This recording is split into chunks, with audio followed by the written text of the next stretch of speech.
Saudara, Tuhan menciptakan manusia dengan 2 telinga dan 1 mulut dengan 1 tujuan yang sangat jelas, yaitu supaya manusia lebih banyak mendengar dan sedikit berbicara.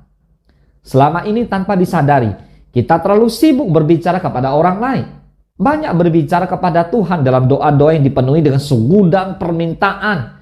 Hanya minta-minta dan minta. Tapi kita tidak memberi kesempatan untuk Tuhan berbicara kepada kita. Seringkali kita tidak menghiraukan apa menjadi perkataan Tuhan. Mari kita bertobat. Amin. Dia pencipta dunia ini. Dia pembentuk gunung-gunung. Kehadirannya datanglah, nyanyi bersyukur padanya dengan bersuka. Dia batu keselamatan, puji dia Tuhan Maha Besar. Shalom saudara, puji Tuhan. Hari ini saya, Boksu Willy, boleh dikasih kesempatan untuk sharing firman Tuhan di channel YouTube Rohani Keluarga. Saya percaya ini adalah satu channel yang sangat diberkati Tuhan. Saudara, dimanapun Anda berada, mari terus ikutin semua khotbah sharing firman Tuhan yang ada di channel ini. Saya percaya Bapak Ibu semua pasti akan diberkati Tuhan. Oke, hari ini saya akan bawakan satu firman Tuhan yang bertemakan bukan apa kata dunia, tapi apa kata Tuhan. Wow. Jadi kata dunia itu tidak penting. Yang penting apa kata Tuhan. Amin. So, saudara, dunia hari-hari ini sedang digoncang Tuhan. Dunia mengalami banyak hal. Dan yang paling penting adalah kita bukan dari dunia. Kita datang dari surga. Dan suatu hari kita juga akan tinggalkan dunia ini. Kita akan kembali kepada Bapa yang ada di surga. Yang setuju dengan saya boleh katakan amin. Oke. Ayub 31 ayat 34 firman Allah berkata demikian. Karena aku takuti kalayak ramai dan penghinaan kaum keluarga mengagetkan aku, sehingga aku berdiam diri dan tidak keluar dari pintu. Saudara, ayat ini merupakan ucapan dari Ayub, seorang yang hidupnya benar di mata Tuhan.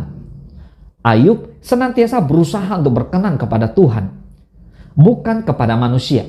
Sehingga Ayub memiliki suatu prinsip hidup yang mengutamakan dikenan oleh Allah, bukan manusia. Dan oleh karena itu, Ayub tidak takut menghadapi hinaan dari orang-orang di sekitarnya.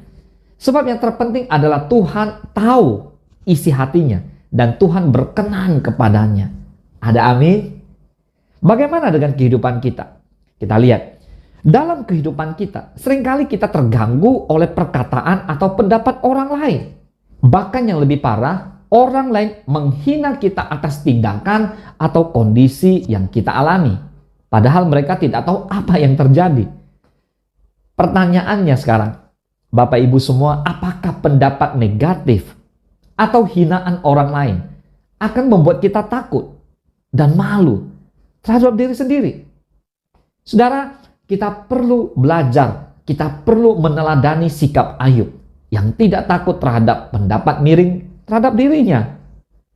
Yang terpenting adalah kita hidup dalam kebenaran dan selalu mencari kehendak Tuhan. Hidup yang kita hidupi adalah hidup di dalam firman Tuhan. Baik, sekarang kita lihat lagi.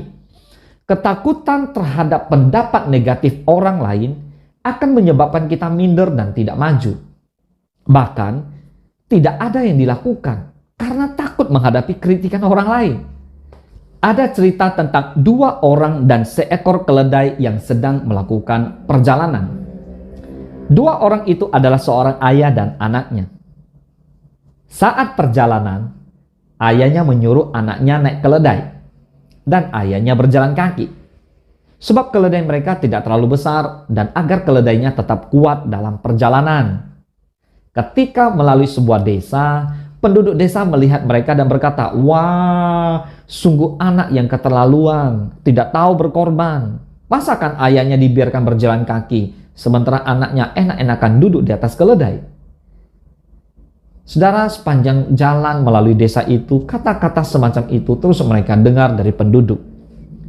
Setelah melalui desa itu, sang anak berkata kepada ayahnya, "Ayah, sebaiknya ayah yang naik keledai ini, biarkan saya yang berjalan kaki, karena tidak enak dilihat orang lain kalau saya yang naik keledai. Ayahnya setuju, karena sedari tadi sudah pusing juga memikirkan pendapat dan hinaan penduduk desa. Jadi sekarang sang ayah yang naik keledai dan anaknya berjalan kaki. Setelah beberapa waktu, mereka tiba di sebuah desa lain dan harus melalui desa tersebut. Penduduk desa itu melihat mereka dan berkata, "Waduh, kasihan sekali anaknya berjalan kaki. Ayahnya nggak punya belas kasihan ya kepada anaknya. Masakan seorang ayah tidak peduli sama anaknya dan membiarkan anaknya berjalan sementara ayah enak-enakan naik keledai?" Sepanjang jalan melalui desa itu, kata-kata tersebut terus terlontar dari penduduk yang melihat mereka. Setelah melalui desa itu, sang ayah dan anak berhenti untuk membicarakan mengenai permasalahan yang mereka hadapi akibat perkataan-perkataan dan pendapat orang yang sinis terhadap situasi dan kondisi mereka. Pada akhirnya, sang ayah dan anak mencapai sebuah kesepakatan yang luar biasa. Dan akhirnya mereka berjalan sambil menggendong keledai mereka. Wow! Saudara, cerita ini hanyalah sebuah perumpamaan bagaimana seharusnya kita meresponi pendapat negatif orang lain. Gak usah pusing apa kata orang lain. Gak usah pusing apa kata dunia. Yang penting kita hidup sesuai firman Tuhan. Saudara, jangan menjadi bodoh seperti ayah dan anak dalam cerita ini yang akhirnya menggendong keledai.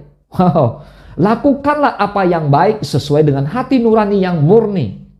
Mendengar hinaan orang lain mungkin tidak dapat dihindarkan. Ya, tapi bagaimana meresponi hinaan itu haruslah kita bijak menghadapinya. Ada amin? Ya, firman Tuhan berkata dalam Galatia 1 ayat ke-10, "Jadi bagaimana sekarang? Adakah ku cari kesukaan manusia atau kesukaan Allah? Adakah ku coba berkenan kepada manusia? Sekiranya aku masih mau mencoba berkenan kepada manusia, maka aku bukanlah hamba Kristus." Katakan amin. Khotbah hari ini bukan untuk membuat saya tidak peduli kepada nasihat orang lain. Tetapi agar kita semua jangan terganggu dengan hinaan, pendapat negatif orang lain. Supaya kita dapat terus maju dan menjadi berhasil dalam Tuhan. Ada amin? Ingat, bukan apa kata dunia, tapi apa kata Tuhan. Lihat, Yesaya 55 ayat ketiga. "Sendengkanlah telingamu dan datanglah kepadaku. Dengarkanlah, maka kamu akan hidup. Aku hendak mengikat perjanjian abadi dengan kamu menurut kasih setia yang teguh yang kujanjikan kepada Daud." Saudara, Tuhan menciptakan manusia dengan 2 telinga dan 1 mulut dengan satu tujuan yang sangat jelas, yaitu supaya manusia lebih banyak mendengar dan sedikit berbicara. Tapi dalam praktek hidup sehari-hari yang terjadi justru kebalikannya. Banyak orang lebih suka berbicara daripada mendengar. Mudah sekali berkomentar, mudah sekali menghujat, mudah sekali menghakimi, mudah sekali mengkritik, mudah sekali menggosip dan sebagainya. Ada tertulis di Amsal 10 ayat ke-19. "Di dalam banyak bicara pasti ada pelanggaran. Tetapi siapa yang menahan bibirnya berakal budi." Saudara, lihat. Tuhan ingin kita senantiasa menyendengkan telinga, mendengar Tuhan berbicara. Selama ini tanpa disadari, kita terlalu sibuk berbicara kepada orang lain. Banyak berbicara kepada Tuhan dalam doa-doa yang dipenuhi dengan segudang permintaan. Hanya minta-minta dan minta. Tapi kita tidak memberi kesempatan untuk Tuhan berbicara kepada kita. Seringkali kita tidak menghiraukan apa menjadi perkataan Tuhan. Mari kita bertobat. Amin. Saudara, Yesaya 42 ayat ke-20 firman Allah berkata, "Engkau melihat banyak, tetapi tidak memperhatikan. Engkau memasang telinga, tetapi tidak mendengar." Anda bisa bayangkan ayat ini? Padahal Tuhan ingin sekali berbicara kepada kita. Dan Ia mau kita dengar-dengaran akan Dia. Tuhan berbicara kepada kita dengan berbagai cara. Termasuk melalui hamba-hamba Tuhan yang Ia percayakan untuk menyampaikan isi hatinya. Katakan amin. Jadi, mendengarkan Tuhan berbicara adalah langkah menuju kehidupan. Dan berkat Nuh adalah contoh orang yang dengar-dengaran akan suara Tuhan. Lihat apa yang dilakukan oleh Nuh. Ketika Tuhan berbicara, ketika Tuhan berfirman, Nuh mendengar dan sangat tepat dia melakukan seperti apa yang Tuhan perintahkan. Lihat, Tuhan memberitahukan segala rencananya kepada Nuh di Kejadian 6 ayat 13 sampai 21. Lalu Nuh mendengarkan dengan baik, lalu melakukan tepat seperti yang Tuhan firmankan. Ada amin? Karena mau mendengar dan taat, Nuh dan seisi keluarga selamat dari air bah yang menenggelamkan bumi. Saudara, banyak mendengar firman Tuhan dan taat melakukan pasti diselamatkan dan diberkati. So, sebagai anak-anak Tuhan, setiap keputusan dan tindakan yang kita lakukan, apabila ada dalam kebenaran firman Allah, teruslah lakukan dan jangan takut menghadapi penghinaan orang. Tidak usah pusing apa kata dunia, sebab yang terpenting bukan apa kata orang, tetapi apa kata Tuhan. Yang diberkati dan setuju dengan saya, boleh bersama-sama kita katakan amin. Mari saudara, saya akan mendoakan Bapak Ibu semua yang terus ikut channel ini, agar firman Tuhan hari ini memberkati Bapak Ibu semua, menguatkan Bapak Ibu semua, agar terus berjalan sesuai kebenaran firman Tuhan. Sehingga langkah-langkah kita tidak ditentukan oleh dunia. Langkah-langkah kita tidak ditentukan oleh apa kata orang. Tapi langkah-langkah hidup kita seutuhnya ada di dalam kebenaran firman Tuhan. Katakan amin. Mari kita bersatu dalam doa. Bapa di dalam surga, terima kasih Tuhan buat waktu dan kesempatan yang luar biasa ini. Lewat channel YouTube ini, kami berdoa Tuhan, firman Tuhan sudah diberitakan. Biar semua orang yang mengikuti khotbah ini boleh diberkati Tuhan Yesus. Karena kehidupan kami sesungguhnya tidak bergantung apa kata dunia. Tidak bergantung pada apa kata orang. Tapi hidup kami seutuhnya bergantung apa kata firman Tuhan. Bapa, tuntun kami dengan firman-Mu, ajar kami. Biarlah kami boleh dibentuk dan disempurnakan sesuai dengan kebenaran firman Tuhan.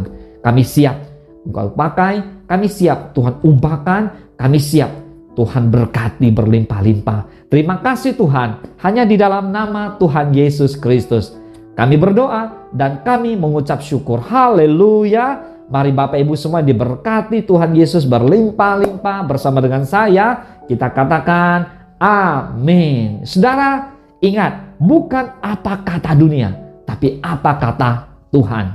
Tuhan Yesus memberkati.